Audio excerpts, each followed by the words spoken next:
डाकू अंगुलीमाल कौन था भगवान? बुद्ध ने कैसे बदला उसका कठोर हृदय लोगों को मारकर उनकी उंगलियां काटकर माला पहनने वाले श्रावस्ती के खूंखार डाकू को सभी अंगुलीमाल के नाम से जानते हैं। लेकिन उसके बचपन का नाम अंगुलीमाल नहीं था और ना ही वह बचपन से हिंसक प्रवृत्ति का था, बल्कि वह एक भटका हुआ विद्वान ब्राह्मण था जिसे गुरु के श्राप के कारण लोगों की हत्याएं कर उंगली काटनी पड़ी और इस कारण उसका नाम अंगुलीमाल पड़ा।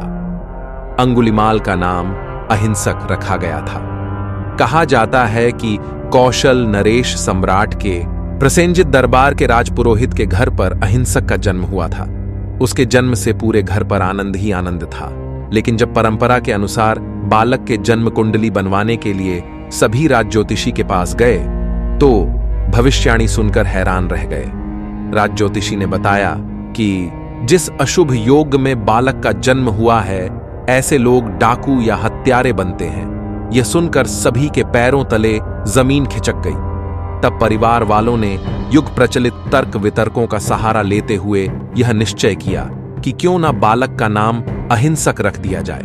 यदि उसे बार बार इस नाम से पुकारा जाएगा तो उसके मन में कभी हिंसा की भावना नहीं आएगी। अहिंसक बचपन से ही सीखने, समझने, पढ़ने में मेधावी और कुशाग्र था। वह अपने अन्य साथियों से सभी मामले में आगे रहता था। उसके गुणों से केवल गुरु ही नहीं बल्कि आचार्य की पत्नी यानी गुरु माता थी प्रसन्न रहती थी और उससे सौम्य व्यवहार रखती थी।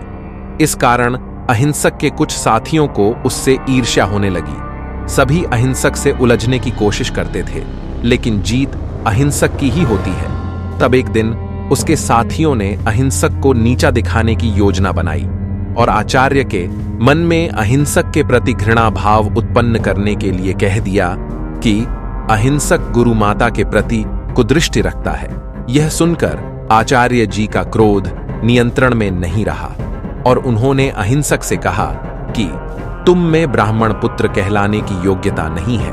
आचार्य ने अहिंसक को आदेश दिया कि तुम्हारी अंतिम शिक्षा तभी पूरी होगी जब तुम 100 व्यक्तियों की उंगलियां काट कर लाओगे और तभी तुम्हें दीक्षा मिलेगी।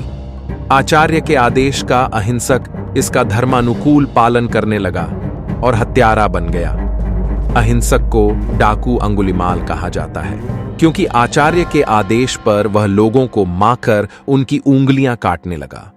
वह श्रावस्ती के जंगल में जाकर लोगों की हत्याएं करने लगा। वह जितनी हत्याएं करता था उनकी उंगलियां काटकर उसे मालाओं में पिरो लेता था जिससे हत्याओं की गिनती की जा सके और उंगलियां गायब न हो। इसी के कारण उसे अंगुलीमाल का नाम मिला। कहा जाता है कि जब श्रावस्ती में अंगुलीमाल का भय था तभी भगवान गौतम बुद्ध अपना वर्षावास करने यहां आए हुए थे।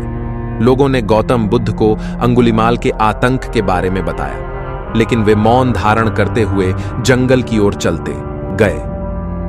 तभी पीछे से आवाज आई, रुक जा, कहां जा रहा है?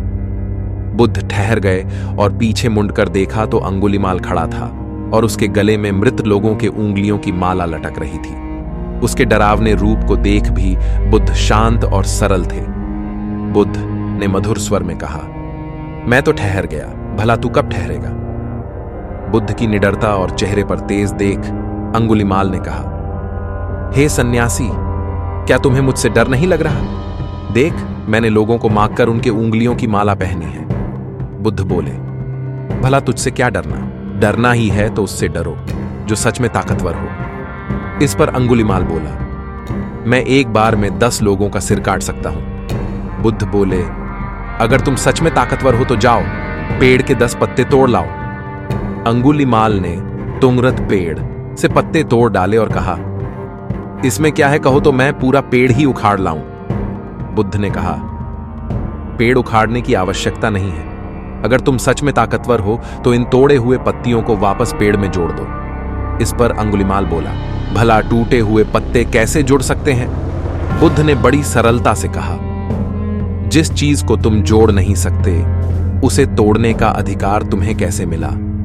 यदि तुम मनुष्य का सिर जोड़ नहीं सकते तो उसे काटने में कैसी बहादुरी। यह सुनकर अंगुलीमाल आवाक रह गया और बुद्ध से कहा, मुझे अपनी शरण में ले लीजिए। यह कहते हुए अंगुलिमाल ने अपने तलवार नदी में फेंक दिए और बुद्ध ने चरणों में जा गिरा। भगवान बुद्ध ने आ भिक्षु कहकर अंगुलिमाल को दीक्षा दी। यह भगवान बुद्ध का चमत्कार ही था जिससे अंगुमिला भिक्षु बन गया। तो अगर आप इस कहानी को और भी लोगों तक पहुंचाना चाहते हो तो वीडियो को लाइक करिए, ताकि अच्छी लगी हो तो NK साहू को सब्सक्राइब जरूर करिए। मिलता हूं मैं अगली बार इसी तरह की कहानी के साथ। तो सब्र करो, शुक्र करो और जिंदगी में आगे बढ़ो। धन्यवाद।